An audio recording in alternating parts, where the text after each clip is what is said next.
4 నుండి 7 వచనాలను ఒకసారి ధ్యానించుదాం. చూడండి.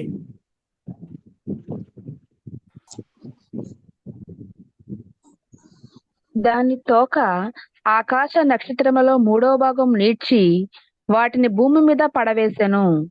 కన్ననయ్యున్న ఆ స్త్రీ కనగానే ఆమె శిశువుని మృంగివేయవలనని ఆ ఘటసర్పము స్త్రీ ఎదుట నిలుచుండెను. సమస్త జనములను ఇనుపదండముతో ఏలనయ్యున్న ఒక మగ శిశువును ఆమె కనగా, ఆమె శిశువు దేవుని యొద్దకును ఆయన సింహాసనం యొద్దకును కొనిపోబడెను. ఆ స్త్రీ అరణ్యమునకు పారిపోయెను. అచ్చట వారు 1260 దినములు ఆమెను పోషింపవలనని దేవుడు ఆమెకు ఒక స్థలము సిద్ధపరిచి ఉంచెను. అంతటా పరలోకమందు యుద్ధము జరిగెను.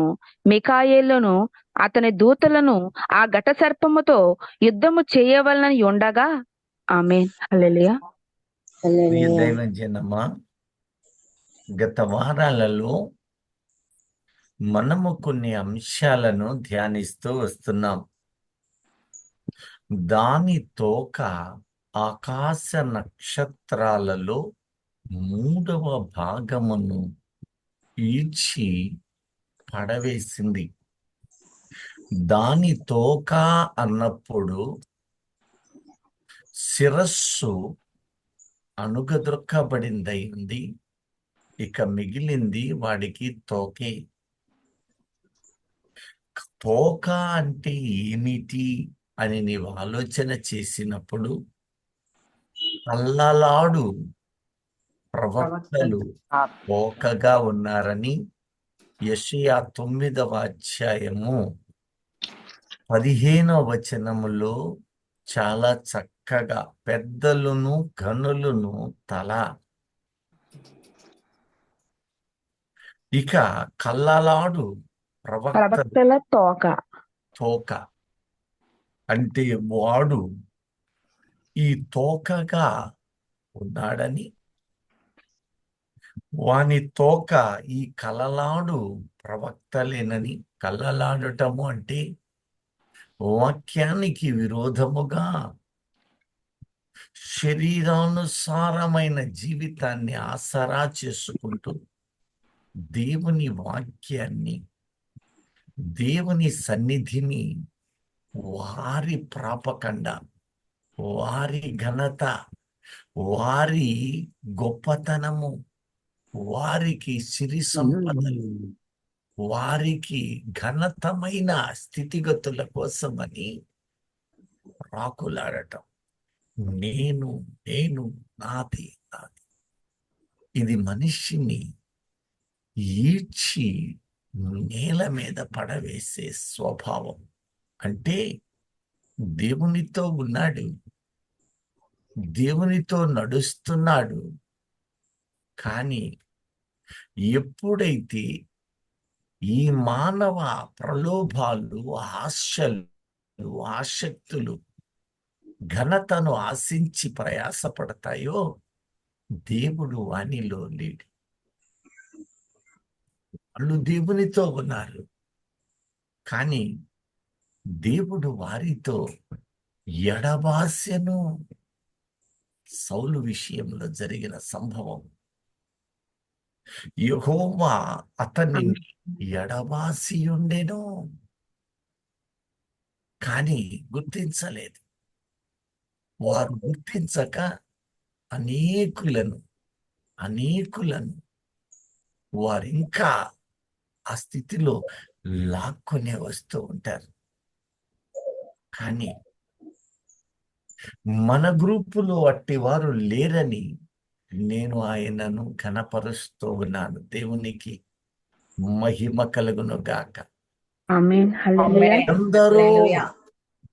ఎందరో ఈ లోకములో తమ ప్రాబల్యం కోసం, తమ గొప్పతనం కోసం, తాము జ్ఞానము కలిగిన వారు అనిపించుకోవటం కోసం, తాము ప్రవక్తను అనిపించుకోవటం కోసం, తాము అపోస్తులమనే భ్రమలో బ్రతుకుతున్నాం. అనేకమైన కార్యాలు దేవుడు తన చిత్తాన్ని బట్టి చేస్తున్నాడే కానీ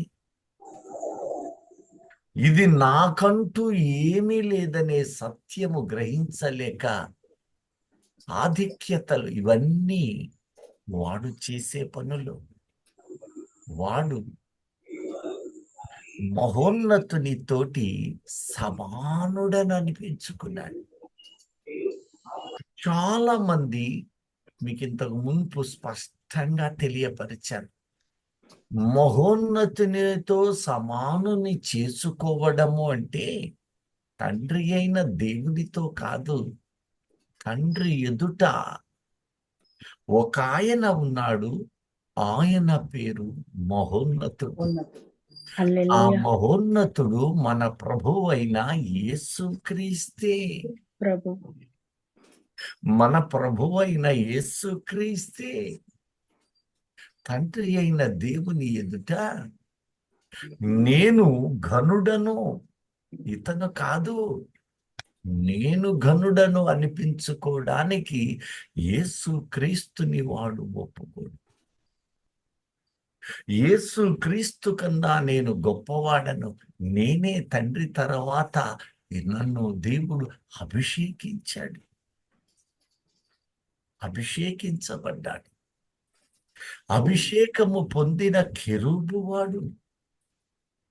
వజ్ర వైఢూర్య మరకత నీల పుష్య కెంపు గోమేధిక పద్మ సుగంధముల చేత అలంకరించబడిన కెరూబు వాడు. కనుకనే నేను అభిషేకించబడిన వాడను. యేసయ్య అభిషేకం ఎక్కడ పొందాడండి?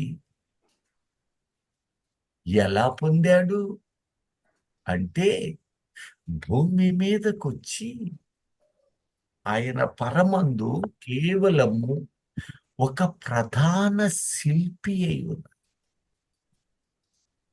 ఆయన అభిషేకము భూమి మీదకొచ్చాక కలువరి మరణము నుండి ప్రాణ ప్రతిష్ఠ చేసి ఈ ప్రజల పాప విమోచన చేసి పరలోక వారసుని చేయడము ద్వారా తండ్రి అయిన దేవుడు యేసయ్యకు ఈ క్రమమును ఇచ్చి క్రీస్తుగా అభిషేకించాడు.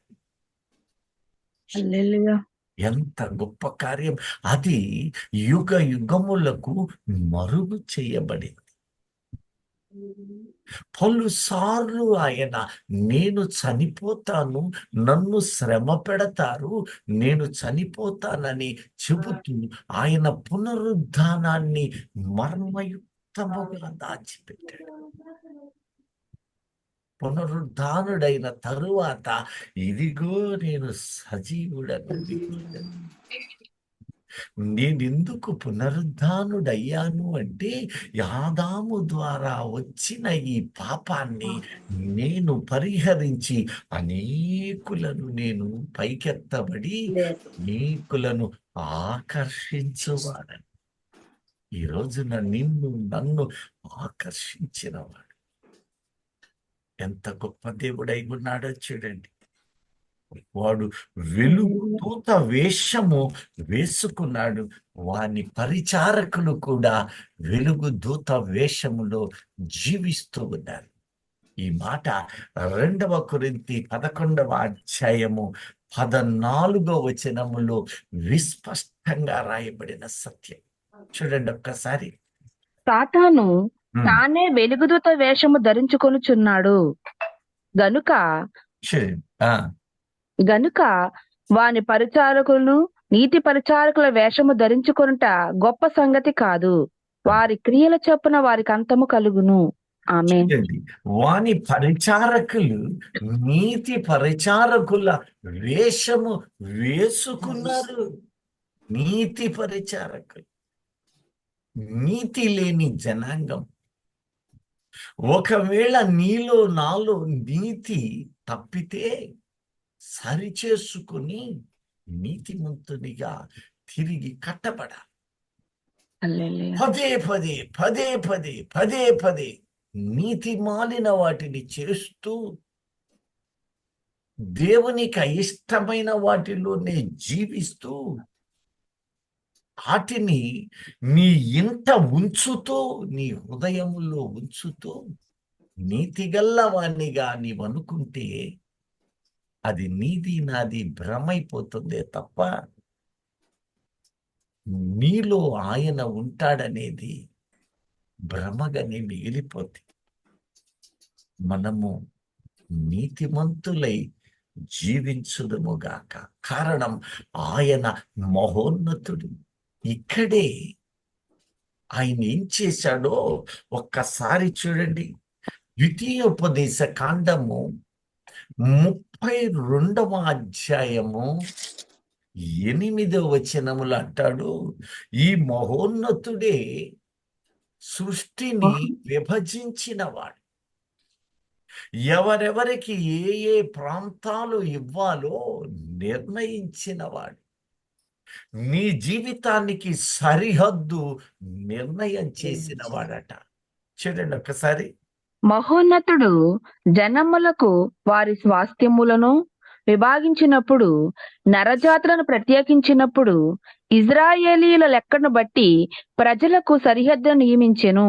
నరజాతులను ప్రత్యేకించినప్పుడు,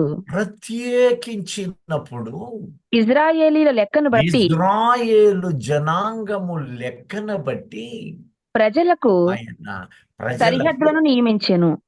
చూడండి, హీ డివైడెడ్. ఆయన చేసిన కార్యం. ఈ రోజున నీవు దేవునితో ఉన్నావంటే, దేవుని సన్నిధిలో నీవున్నావు అంటే, తండ్రి నిర్ణయం తీసుకున్నాడు. కుమారుడైన మహోన్నతుడు అంటే ఆల్మైటీ గాడ్ కాదు, మహోన్నతుడు ఈయన. ఆయన సర్వశక్తిమంతుడు. ఆనాడే మనకు తెలిసిన సత్యము మనకి ఈనాడు తెలుపుతూ ఉన్నాడు. దేవుడు బయలుపరుస్తూ ఉన్నాడు. ఇప్పుడు మీకొక సత్యము నేను ప్రశ్నగా మిమ్మల్ని అడుగుతూ ఉన్నాను. అన్మ్యూట్ చేసుకున్న వాళ్ళు మీ అభిప్రాయాన్ని ఒక్కసారి పంచుకోవలసిందిగా నేను మీకు తెలియచేస్తాను. యెహోవా అంటే ఎవరు? తండ్రా, పరిశుద్ధాత్ముడా, కుమారుడా? ఏకదేవుడే, ముగ్గురు కలిసి. ఆ ముగ్గురిలో ఎవరు? తండ్రా, కుమారుడా,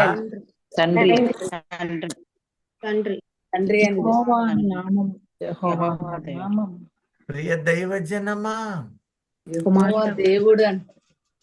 ఒక్కసారి కీర్తనలు 83వ అధ్యాయము 18వ వచనం ఒక్కసారి చూడండి. యెహోవా అను నామము ధరించిన నీవు మాత్రమే సర్వలోకములో మహోన్నతుడివని వారు ఎరుగుదురుగాక. యెహోవా అను నామమును ధరించిన వ్యక్తి ఎవరట?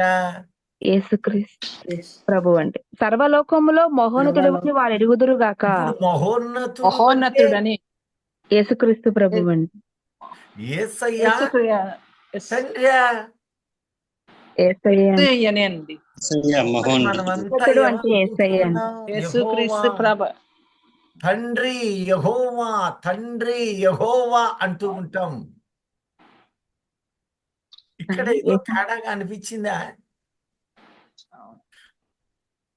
యెహోవా అను నామము ధరించిన నీవు మాత్రమే మహోన్నతుడవని వారు ఎరుగుదురుగాక. వారు ఎరుగుదురుగాక.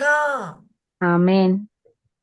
ఇప్పుడు యెహోవా అంటే మహోన్నతుడని, మహోన్నతుడు అంటే యేసుక్రీస్తు ప్రభువని అనేకులు మహోన్నతుడంటే తండ్రిని, యెహోవా అంటే తండ్రి అయిన దేవుడు అని సర్వసిద్ధంగా సహజంగా అనుకుంటూ ఉంటారు. ఇప్పుడు దేవాది దేవుడు అన్న మాట ఏమిటో, అసలు యెహోవా అంటే భావము ఏమిటి చెప్పండి ఎవరైనా. యెహోవా అంటే ఏంటి? దేవుడు. నేను పెద్ద ప్రశ్న ఇలా మీకు తండ్రి. తెలిసినా మళ్ళీ మనం ఒకటి అనుకుంటాము, ఈయన ఒకటి ఉన్నవాడు. చెబుతాడేమో సర్వశక్తి. అనుకోకండి. సర్వశక్తిమంతుడు ఆయన దేవుడే. సర్వశక్తిమంతుడేనే రక్షకుడు. దేవుడు యెహోవా. యెహోవా. యెహోవా యెహోవా యెహోవా అంటున్నామే. ఆ, యెహోవా అంటే అర్థము, భావము రెండు ఉన్నాయి. ఒక భావము నేను ఉన్నవాడను, అనువాడను. నిత్యము సర్వవేళలలో సర్వావస్థలలో ఉన్నవాడను. అనువాడను. ఇంకా విపులంగా అయితే ప్రకటన 1:18 నేను మృతుడనైతిని కాని జీవించుచున్నవాడను, నేను నిత్యము ఉన్నవాడను. యుగ యుగములు సజీవుడినై ఉన్నాను. అదిగో యుగ యుగములు సజీవుడు. జీవుడనై ఉన్నాను. మరి అర్థమేమిటి యెహోవా అంటే? నేను మొదటివాడును జీవుడైన జీవించువాడు.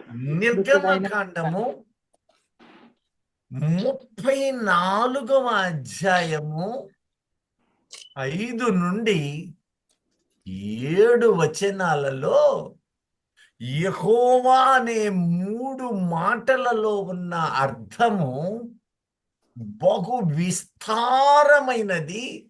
కృపా సత్యం కుదించి ఆయన మనకు 3 మాటలో యెహోవా అని తెలియచేశాడు. అది యెహోవా అని మనము నాలుక తిరగక పలుకుతున్నాము, కానీ దాని స్పెల్లింగ్ ఒక్కసారి రాసి చూడండి, యెహోవా అని వస్తుంది. ఇంకా అది కూడా కరెక్ట్ కాదేమో.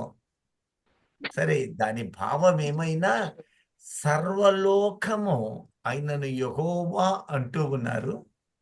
ఆ యెహోవా అను ఆ పదమునకు అర్థమేమిటి చూడండి. ఇప్పుడు మేఘములలో యెహోవా దిగి ఒక్క నిమిషం. మోషే అంటున్నాడు, అయ్యా ఓ మహోన్నతుడా, నువ్వు నీ పేరులో ఉన్న అర్థమేమిటో నీ మహిమ ద్వారా తెలుపయా. ఇప్పటి వరకు నీ నామమును, నీ మహిమను నేను ప్రత్యక్షంగా చూడలేదు. ఒక్కసారి చూపవా? నిన్ను ఎరిగి ఉన్నాను అని నేను పరవశించాలయ్యా. ఎంత గొప్పవాడో చూడండి. అందుకనే మోషేని భూమి మీద ఉన్న సమస్తమైన ప్రజలలో సాత్వికుడు. ఎందుకంటే తనకు దేవుని మహిమను చూడాలి, ఆయన నామములో ఉన్న భావాన్ని వెతకాలి, ఆయన సన్నిధినే వెతకాలి, ఆయన స్వరూప లక్షణాలు నాలో ఉండాలి. దినము ఆయన వైపు చూసే గొప్ప స్వభావి. ఈ రోజున నేను ఎలా ఉన్నాము? ఉదయము ప్రార్థన చేస్తున్నాము, సన్నిధిలోనికి వస్తూ ఉన్నాము. ఆ స్వభావము, ఆ స్వరూపము అలాగే సాయంకాలము కొద్దిగా ప్రార్థన చేస్తూ పండుకుంటదే, అదే హృదయం, అదే మాట, అదే తలంపు అలాగే కొనసాగుతూ ఉందా? ఆలోచన చేయండి. అది ఆలోచన చేసిన నాడు నీ నోటిని కళ్ళెము పెట్టవను, నీ కళ్ళకు చూపుకు జోడు తగిలించగలవు.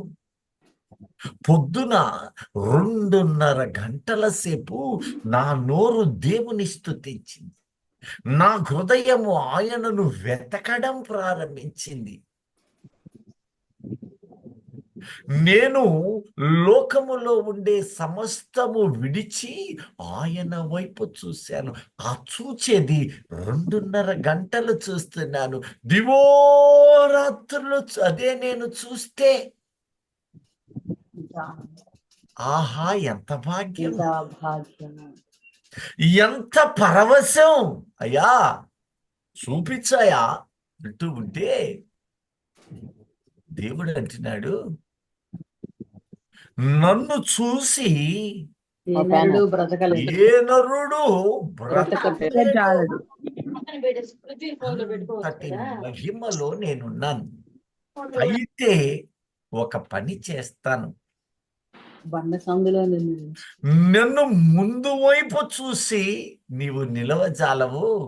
నువ్వు వెళ్ళి వెనుక భాగం ఆ బండ సందులో సందులో ఉంది. బండ సందులలో దాక్కు. అంతటితో ఆగదు. నేను కదిలి ప్రయాణం దాటి చేస్తూ వెళ్ళే ఉంటే దాటి నా వెలుగుకి, నా తేజస్సుకి బండలు, పర్వతములు పునాదులతో సహా రద్దలైపోతాయి. అప్పుడు మళ్ళా నీవు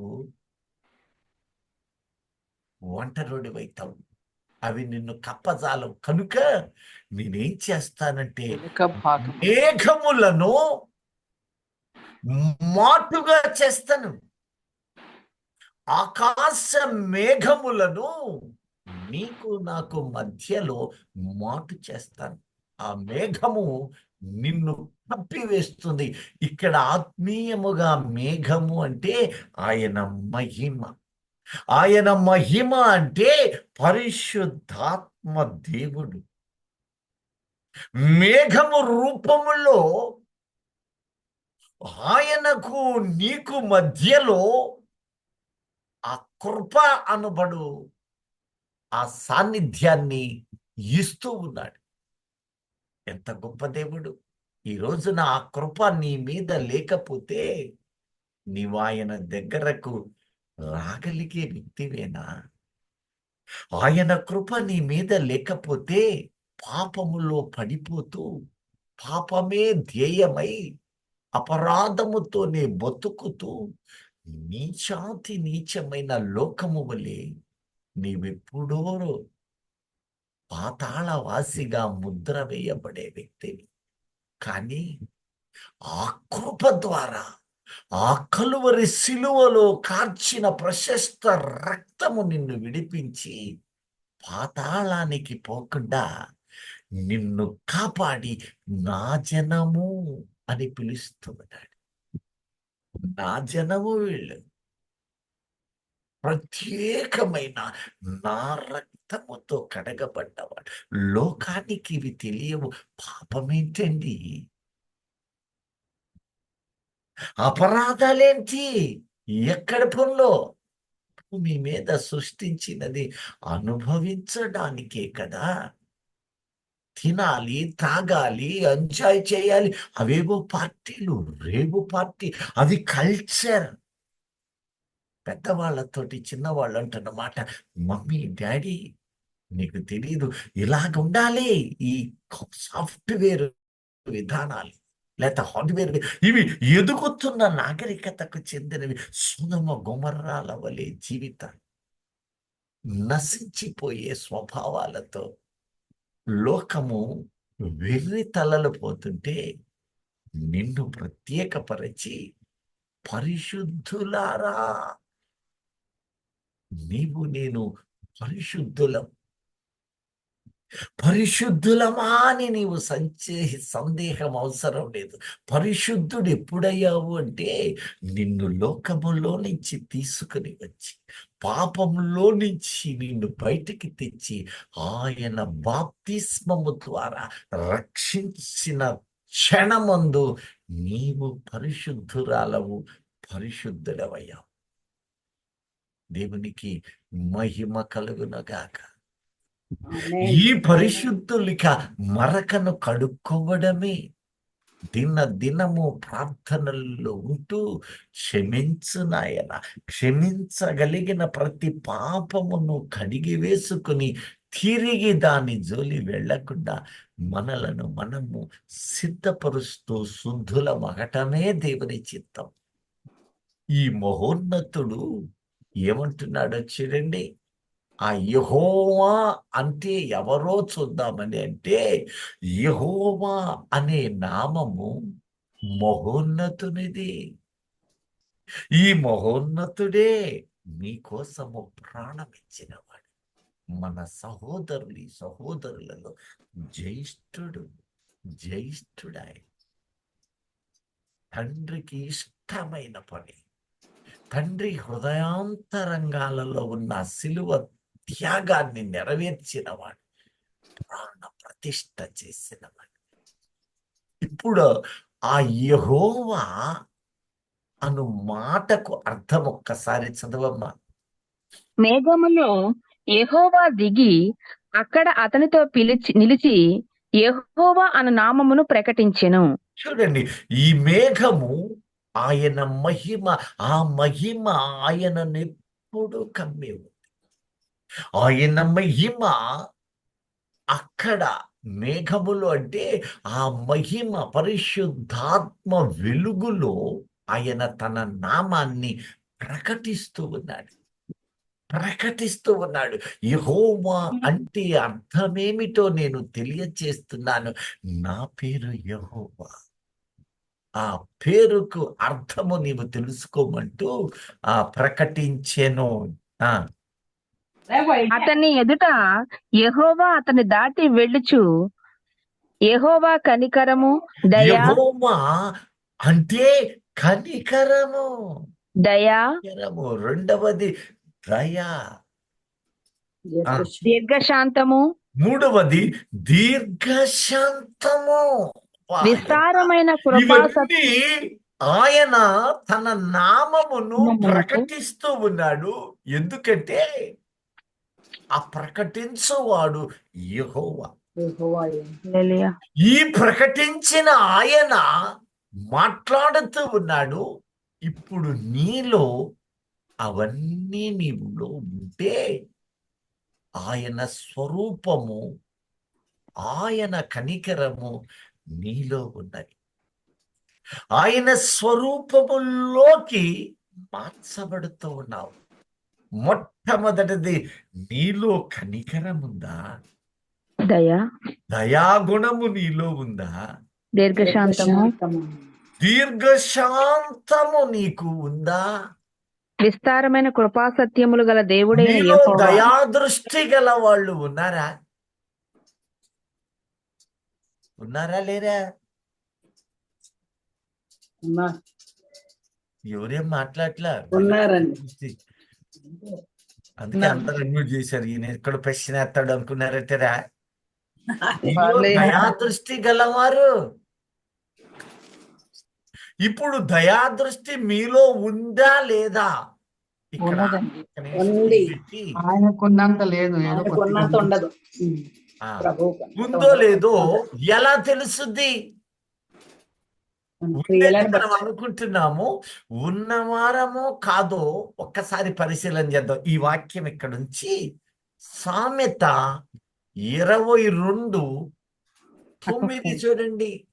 సామెతల గ్రంథము దయాదృష్టి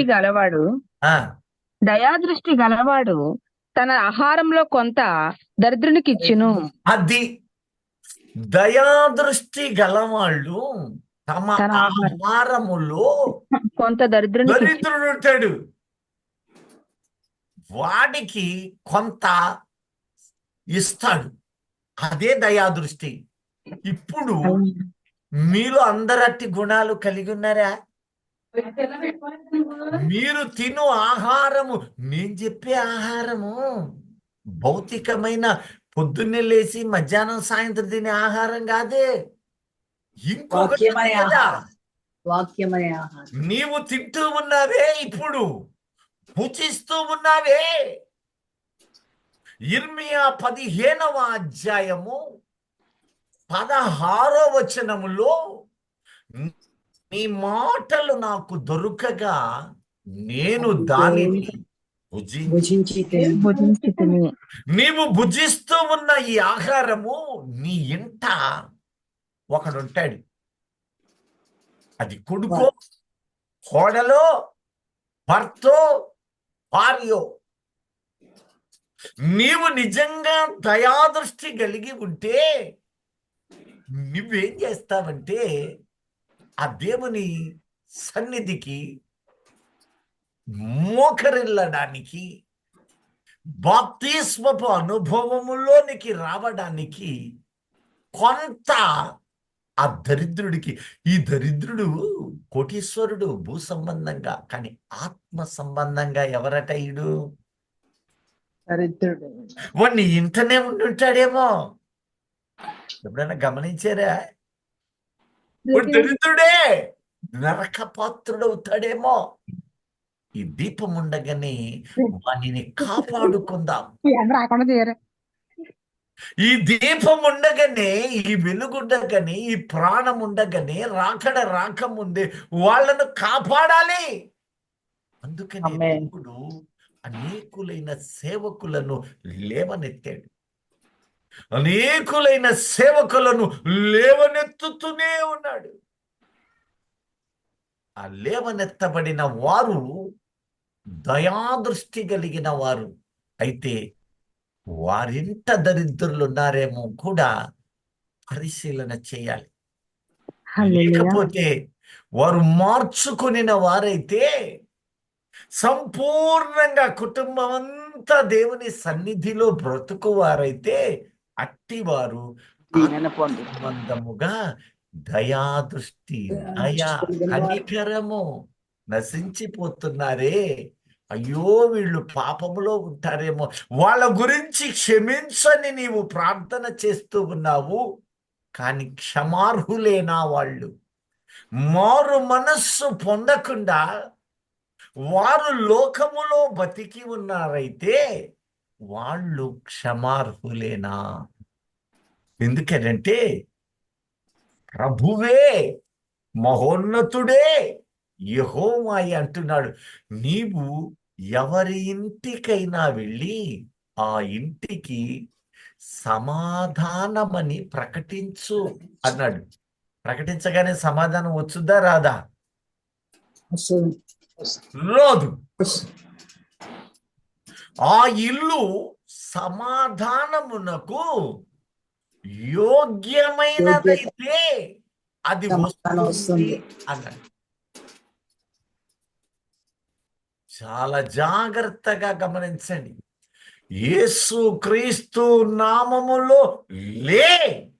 ఎస్, లేవమన్నావు, మంచిది నీ నమ్మకం, కానీ యోగ్యత అక్కడ ఉండాలి. ఒకనాడు ఆయన గనుక లేవనెత్తాడు. నమ్మిన వానికి సూచిక క్రియలు, నమ్మిన వానికి జరగదో. నీవు నమ్మాలి. మార్కు 15వ అధ్యాయం చివరి వచనాలలో, నమ్మిన వాని వారి వల్ల ఈ సూచక క్రియలు కనబడును. ఏవనగా, నా నామమున దయ్యములను వెళ్ళగొట్టుదురు, క్రొత్త భాషలు మాట్లాడుదురు, పాములను ఎత్తు పట్టుకొందురు, మరణకరణమైనది ఏది త్రాగినను వారికి హాని చేయదు, రోగుల మీద చేతులుంచినప్పుడు వారు స్వస్థత నొందుదురని వారితో చెప్పెను. నమ్మకము బహు పునాది. నమ్మకం ఎలా వస్తుంది? వినుట వలన, వాక్యము వినుట వలన విశ్వాసము దేవుని గూర్చిన విశ్వాసము అలముకుంటుంది. దయ, కనికరము. ఈ కనికర హృదయము నీలోకి రావాలి అంటే నీవు దయగల వ్యక్తివై ఉండాలి. ఆ దయ నీ కుటుంబం అంతటినీ కాదు, నీ రక్త సంబంధీకులను కాదు, అలాగనే లోకములో ఇరుగు పొరుగు సహవాసులు. ఎంతమంది నీకు సహవాసం? ఒకప్పుడు ఏది వాళ్ళు ఇప్పుడు ఫోన్లో తీస్తే కాంటాక్ట్లు, ఒకప్పుడు చేత్తో రాసుకునేవాళ్ళు. సుమారు ఒక్కొక్కరికి ఫోన్ కాంటాక్ట్లు 200-300 పైన ఉంటాయి ఆ ఫోన్ తీస్తే. ఎప్పుడైనా నీవు జాలి దయగలిగిన వ్యక్తివైతే ఆ కలిసినప్పుడు, ఆ పలకరించినప్పుడు, ఎస్ఐ నమ్ముకోండి, నీ సొమ్మేం పోయింది. ఒక మాట, దేవుని నమ్ముకుంటే ఏమొస్తుంది, డబ్బులు వస్తాయో అంటారు వాళ్ళు. నువ్వేమంటావు తెలుసా? నెమ్మది, సమాధానము, మరణ భయము లేని జీవితం. నేను చస్తే, ఈ క్షణము నేను పోతే నా లోటుపాట్లన్నీ సరిచేస్తూ ఉన్న ఆయన, లోకములో నుంచి నన్ను పట్టకొచ్చి రక్షించిన ఆయన సిద్ధపాటు. నేనిప్పుడు రక్షణ పొందాను. నా ప్రాణమే పోయినా భయపడుతూ ఉంటాను అప్పుడప్పుడు. కానీ ఈ ప్రాణము ఆయన కవిలలో ఆయన దాచిపెట్టాడు, రాసి పారేశాడు జీవగ్రంథంలో నా పేరు. ఈ భూమి మీద దాని కృతకృత్యములు సమస్తము రాలిపోతాయి. ఏది శాశ్వతము కాదు. నీ సిరి సంపదలు, నీ భోగభాగ్యాలు, నీ ఘనత మట్టిలో కారితే, రోజులు రాజ్యాలు సైతం చిన్నాభిన్నమైపోయాయే. నేనొక లెక్క, కానీ నేను లెక్కే. ఎందుకో తెలుసా? సజీవుడగు దేవుని కవిలలో నేను భద్రపరచబడ్డాను. నేను పరదైసుకి వెళ్తాను. హల్లెలూయా. ఇలాగే ఉంటే నీవేమైపోతావు? కనుక నీవు కూడా రక్షించబడవు. దేవుని సన్నిధికి రమ్మని, వాక్యము వినమని, ప్రార్థనలో పాల్గొనమని, విశ్వాసిగా మార్చబడాలి. బాప్తిస్మము, రక్షణను టికెట్ తీసుకొని అనుదినము ఆ బస్సులో, ట్రైన్లో అనబడిన ఆ రక్షణానందములో సాగమని నీవు ఆ దరిద్రులకు నీవు ఏనాడైనా పలికావా? నీ సర్వీస్ అంతా చేసావే, పలికావా? సర్వీస్ నుంచి బయటకు వచ్చాక కూడా walking friends, hi, hello hello hello. ఎంతమంది వీధుల్లో లేరు? కిరాణా షాపు కానించి నిన్ను ఎరిగిన వాళ్ళు, జనులలో దుష్టులను పక్కన పెట్టు, దుష్టులు కాని వారు ఎంతమంది లేరు? దాని తోక ఆకాశ నక్షత్రాలలో ఈడ్చివేయగా ఆ బాధలలో నలుగువారు, వ్యాధులలో కుంగిపోయేవారు, సమస్యలలో బయటికి రాలేక నలిగిపోయేవారు. సమస్యలుంటాయి, కానీ సమస్యలలో నుంచి ఆయన సమాధానమిస్తూ ఉన్నాడు. హల్లెలూయా. ప్రళయం మీదకు వస్తుంది, కానీ చిట్ట చివరి వరకు ఆయన చూస్తూ ఉంటాడు. అపాయం అనేది వచ్చు సందర్భము ఒక్కసారిలా పక్కకి జరుపుతాడు. అపాయము నుంచి పక్కకి జరిపి, నేను మహోన్నతుడని, మహోన్నతుడను, హల్లెలూయా. కాపరిని, మంచి కాపరిని. ఒక్కసారి ఆలోచన చెయ్యి. నీ జీవితంలో నీవు పడ్డ వేదనలు జ్ఞాపకానికి చెయ్యి, నీవు పడుతున్న శ్రమలను జ్ఞాపకానికి చెయ్యి, ఉప్పెన వలె శత్రువు తాకిడిని జ్ఞాపకానికి చెయ్యి. ఓయ్ మీదకొచ్చినట్టే ఉంటూ ఉంది, పక్కకి పోతూనే, ఒకదాని వెంబటి వస్తూనే ఉంటాయి. కానీ నీ నమ్మకము, నీ విశ్వాస ప్రయాణము ఆయన మీద వేశావు. నీవు ఆయన కవిలలో ఉన్నావు. హల్లెలూయా. ఆమేన్. నీవు దానిని గుర్తిస్తూ నీవు సాగిపో. అంతేకాదు, నీవు దయాదృష్టి కలిగిన వ్యక్తివైనతే ఆ దయాదృష్టి నీ మీద కుమ్మరిస్తున్నాడు. ఆయన నీలో ఉన్నాడు, నీతో ఉన్నాడు. అంటే ఆయన ఈ ప్రకటించిన యెహోవా అను అర్థము నీలో స్థాపిస్తూ ఉన్నాడు. నేను నరుల మధ్యలో నివాసినై ఉండాలి మోషే. నీవు ఒక ప్రత్యక్ష గుడారము చెయ్యి. నేను వీరిలో ఉండదలిచాను. ఈ ప్రజలలో నేను ఉండాలి. యేసయ్య భూమి మీదకి వచ్చాకన్న మాట, నా మాట విని నా యందు విశ్వాసం ఉంచితే నేను వాని యందు, వారి మధ్య మేమిద్దరము కలిసి తండ్రి యందు, నేను పరిశుద్ధాత్మ దేవుడు నివాసము నివసిస్తాము అని చేస్తాం. నేను వారిలో నివాసము నివాసము నివసిస్తాను. ఎంతకాలము? భూమి మీద బ్రతికినంత కాలమును, మరియు పరలోకమందు శాశ్వత రాజ్యమందు. కనుక మనలో దయాగుణం ఉండాలి. ఇప్పుడు చదవండి, యెహోవా అను నామమునకు అర్థం. మేఘములలో యెహోవా దిగి అక్కడ అతనితో నిలిచి యెహోవా అను నామమును ప్రకటించెను. అతని ఎదుట యెహోవా అతన్ని దాటి వెళ్ళుచు, యెహోవా కనికరము, దయ, దీర్ఘశాంతము, విస్తారమైన కృపా సత్యములు గల దేవుడైన యెహోవా. ఆయన 1000 మందికి కృపను చూపుచు దోషమును, అపరాధమును, పాపమును క్షమించును గాని ఆయన ఏమాత్రమును దోషులను నిర్దోషులుగా ఎంచక 3-4 తరముల వరకు తండ్రుల దోషమును కుమారుల మీదకిని రప్పించునని ప్రకటించెను. చూడండి,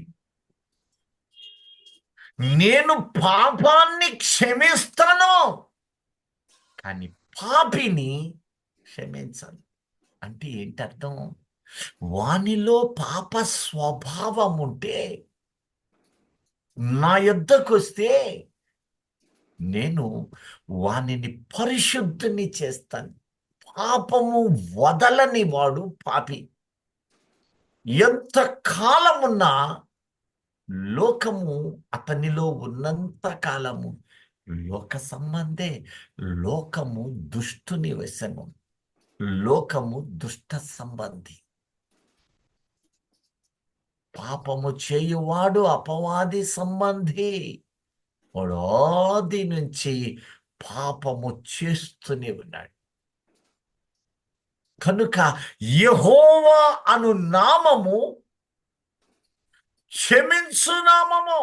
కలువరి సిలువలో హల్లెలూయా. ఆయన యొద్ద నిలిచిన మనందరి పాపములు, ఆయనతో నిలిచిన బాప్తిస్మము తీసుకున్న ప్రతి వ్యక్తి పాపములు స్పష్టముగా క్షమించి రక్షించిన వాడు.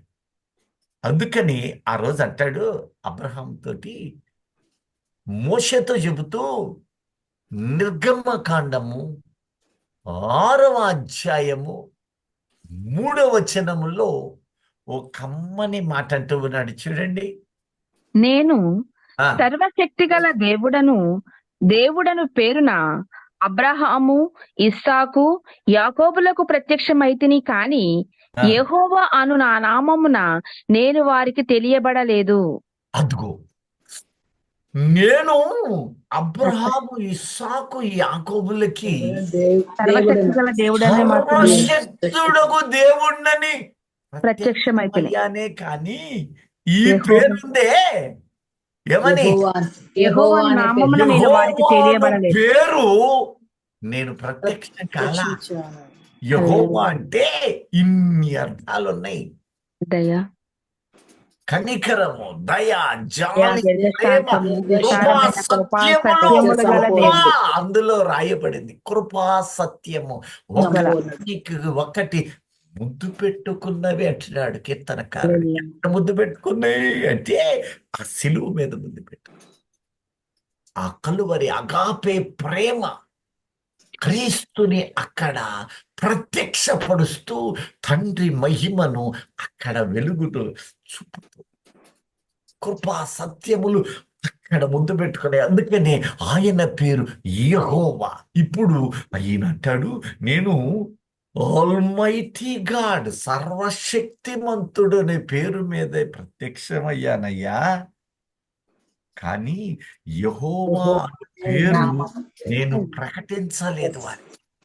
నీకు చెబుతున్నానంటూ నా పేరు యెహోవా అంటూ నా పేరుని అతనికి ఇచ్చా. పర్లేదు. యెహోవాను ఈ నామము నా క్యారెక్టర్ అది. హల్లెలూయా. దాన్ని అతనికి ఇచ్చా. నిర్గమ 23 అధ్యాయము 21 చూడండి. ఆయన సన్నిధిని జాగ్రత్తగా నుండి ఆ, ఆయన మాట వినవలెను. ఆ, ఆయన కోపము రేపవద్దు. ఆ. మీ అతిక్రమములను ఆయన పరిహరింపడు. నా- నా నామము ఆయనకున్నది. అదుగో, ఈ నామము నాది, ఆయనకున్నది. నాది. ఈ నామం నాదేనయ్యా. కాకపోతే వాళ్ళకి అట్లా ప్రత్యక్షం కాలా, కానీ ఈ నామాన్ని భద్రపరిచాను. అబ్రహాము, ఇస్సాకు, యాకోబులకి చెబితే ఆ నామము అప్పుడే ప్రత్యక్షమయ్యేది కాదు. ఆ నామము నాకు ఇప్పుడు ఒక ఆయనకి ఇవ్వడం చాలా అవసరమైనది అంటూ ఉంటే, నా నామము ఆయనకి ఆయనకున్నది పెట్టా, అని. ఆయనకి పెట్టా. ఎవరైనా అంటే యేసుక్రీస్తు ప్రభు. యోహాను ప్రభు అయిన 17వ యేసుక్రీస్తు. అధ్యాయము చక్కగా ప్రకటించారు. హల్లెలూయా. హల్లెలూయా. యోహాను 17వ అధ్యాయము 6వ వచనము మరియు 11వ వచనములో కమ్మగా తెలియచేస్తూ ఉన్నాడు. చూడండి. లోకము నుండి నీవు నాకు అనుగ్రహించిన మనుషులకు నీ నామమును ప్రత్యక్షపరిచితిని. చూడండి ఇక్కడ, తండ్రి ఇది నీ పేరేనయ్యా, నీ పేరే. అయితే ఎవరికి ప్రత్యక్షపరిచాడు? ఈ లోకము దరిద్రులు నుండి ఉన్నారే వాళ్ళకి కాదట ప్రత్యక్షపరిచింది, లోకములో నుండి తండ్రి నీవు నాకు అనుగ్రహించిన మనుషులకు నన్ను పంపి శిలువయాగము ద్వారా కొందరిని ప్రత్యేకపరుస్తూ ఉన్నావే. నీవు నాకు అనుగ్రహించబడిన నీ ప్రజలంటే నీవు నేను మనమే లోకాధికారి వశము నుండి, సంఖ్యల నుండి, బందీ నుంచి బయటపడి దాస్యము నుండి విడుదల పొంది స్వతంత్రులము. సత్యవంకు వలన ప్రతిష్ఠ చేయబడ్డ స్వతంత్రులము మనం. పాప బందీ నుంచి విడుదల పొందిన మనము, యా నీవు వీళ్ళని నాకిచ్చావు, నన్ను యజ్ఞం చేయమన్నావు. నేనే చెయ్యకపోతే ఆ భాగ్యం నాకు వచ్చేదయ్యా. ఇంతమంది నాకుండేవాళ్ళ.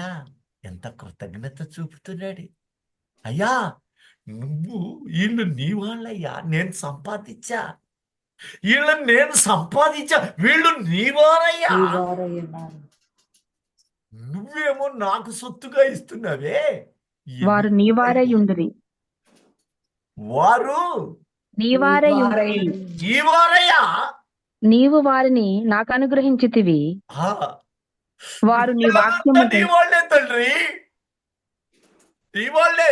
నువ్వు సంపాదించమన్నావు, సంపాదించా. తీరా చూస్తే హల్లెలూయా. నువ్వు సంపాదించమన్న ఈ ప్రజలు నా సొత్తుగా వచ్చారు. నేను రక్షించిన ప్రజలు ఎందరో అనేకులను మార్చుదురో, ఆకాశం నక్షత్రముల వెంటనే తండ్రి కాపాడావు. హల్లెలూయా. ప్రకటిస్తూ ఉన్నావు. నీ ప్రయాసకు కలిగిన బహుమతి ఏంటి ప్రియ దైవజనమా? నీ ఇంట, ఇరుగు, నీ పొరుగులలో నీ ఫలమెంత? నీవు నాటిన విత్తనములెన్ని? నీవు బీజములు ఎన్ని? చెట్టు ఫలాలెన్ని? ఫలించిన ఆ కొమ్మలలో ఉన్న ఫలభరితమైనవి ఎక్కడ ఉన్నాయి? నీవు చూపించమని ఒక దినము దేవుడు చేయి చేస్తాడు. అంజూరపు చేయి చెట్టు ఎంతకెళ్ళి చేయి చాపెట్టాడు. ఆ రోజునయ్యా నేను చెబితే లేదయ్యా, అయ్యా చెప్పలేకపోయానయ్యా, అయ్యా నా వల్ల కాలేదయ్యా కాదు. ఆయన ఏమంటున్నాడు తెలుసా? నీవు బాకానాదము ఊదు. నీవు ఊదాల్సిందే. దెబ్బలు తగలని, గాయాలు కాని, వేదనలు రాని నువ్వు ఊదు. విని కూడా వాడు తిరుగని ఎడల ఆడి రక్తము మీద నీ దోషముంచను. నీవు బాకానాదము వాడు వినబడునట్లు ఊదకపోతే ఆ దోషము నీ మీదే పెడతాను. వాని ప్రాణ హత్య నీ మీద, వాని ప్రాణమునకు ప్రతివాది నీవే, నేరారోపణ నీ మీద వేస్తానంటున్నాడు. ఏమైపోతావు? నీవు పొందిన ఆత్మీయ బలం ఏమైపోద్ది? యెహెజ్కేలు 38లో స్పష్టంగా చివరి వచనాల్లో రాసిన మాట. నీవు రక్షించబడటం కోసము మాత్రమే కాదు, ఈ రక్షణ నేను యెహోవానై ఉన్నానని అన్యజనులు అనేకులు తెలుసుకొనున్నట్లు ఆ, నేను ఘనత వహించి నన్ను పరిశుద్ధపరచుకొని వారి ఎదుట నన్ను తెలియపరచుకుందును. ఎలా తెలియపరుస్తున్నాడు? నీ ద్వారా, నా ద్వారా తెలియపరుచుకుంటాడు. ఎంత గొప్ప సన్నిధి కాంతి! ప్రకటించు, ప్రకటించు, ప్రకటించు. నీవు పొందిన ఆత్మీయ జీవితం ఎంత గొప్పదో గ్రహించు. మరణము నుంచి నీవు విడుదల పొందావు. రాకడి క్షణములో వస్తే సజీవులమైన మనము లోగే విమానాలు పోతాయి, అది కూడా 3 ఆకాశం దగ్గరికి వెళ్తాయి, శూన్య మండలం దగ్గరికి. ఆ పైన ఏది వెళ్ళజాలదు. మనము లాగే చూస్తూ ఉండగానే ఏ రెక్కలు లేవు, ఏ విమానపు రెక్కలు లేవు, ఏ గాలి డెక్కలు లేవు, అలాగనే వెళ్ళిపోవడం. ఊపిరుండగానే మహిమా స్వరూపం అంటే ఏమిటో అనుభవించడం. ప్రియ దైవ జనం, ఆలోచన చేయి. చూడండి, ఇప్పుడు 11వ వచనం కూడా చదవండి. యోహాను 17:11 చూడండి.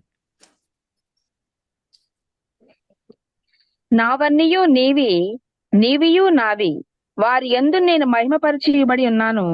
నేనికను లోకములోను ఉండను గాని వీరు లోకములో ఉన్నారు. నేను నీ యొద్దకు వచ్చుచున్నాను. పరిశుద్ధుడవైన తండ్రి, మనము ఏకమై ఉన్నలాగున వారును ఏకమై ఉండునట్లు నీవు నాకు అనుగ్రహించిన నీ నామమందు వారిని కాపాడుము. చూడండి, యెహోవా అను నామము మహోన్నతునిది అయితే ఆ మహోన్నతునికి ఇవ్వాలని నా పేరుని నేను దాచానయ్యా. ఇప్పుడు ఆ మహోన్నతుడు వచ్చాడే. ఆ మహోన్నతునికి నేను యెహోవా అని పేరు పెట్టాను. యెహోవా అంటే ఎదుగో అన్ని అర్థాలు పెట్టాను. భూమి మీదకు పంపాను. నా నామమును చక్కగా నెరవేర్చాడు. ఆ పదాలలో భావము సిలువ యాగము ద్వారా ఆయన నెరవేర్చాడు. ఆ తరువాత ఆయన తనకంటూ తయారు చేస్తున్నాడు. నేడు, రేపు, ఎల్లుండి, నిన్న, సమస్త కాలాలలో తనకంటూ స్వాస్థ్యము, పాపపు సంఖ్యల నుంచి విడుదల పొందిన ప్రతి ఒక్కరిని ఆ యొక్క 3వ భాగమును ఈడ్చబడిన వాటిలో నుంచి కూడా లాగుతూ ఉన్నాడు. ఈడ్చి నేల మీద పడిపోయిన వారిని, పడిన గుడారాన్ని తిరిగి కడుతూ ఉన్నాడు. నీవు ఆయన సొత్తై ఉన్నావని, ఆయన కాపుదల నీ మీద ఉన్నది కనుకే నీవు ఈ రోజున ఆయన సన్నిధికి రాగలిగావని నీకు ఆయన కృప నిరంతరము మన మీద విస్తారముగా పండించబడుతూ అనేకులను మార్చున్నట్లు ఆ కృపలో మనము భద్రము చేయబడుదుముగాక.